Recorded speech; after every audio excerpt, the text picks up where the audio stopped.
এইখান থেকে মুভ করতে পারে, ঠিক আছে? এইখান থেকে মুভ করে পুরো এই জায়গায় নিয়ে আসবে, দেন এই বা হাতের উপর সিম্পল ব্যাপার। দেন ধরো সাইড মুভমেন্ট করলাম, দেখো ওর পায়ে, দেখো পায়ের পজিশন, পায়ের ইনসাইড বা আউটসাইড,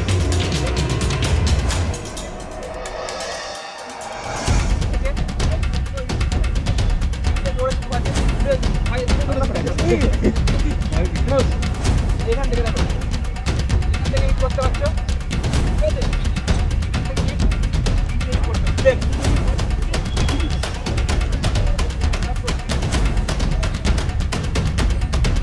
এখান থেকে তুমি যদি এই জায়গায় স্টিক থাকার চেষ্টা করো, তাহলে কিন্তু ওখান থেকে আমাকে নামানোর চেষ্টা করো।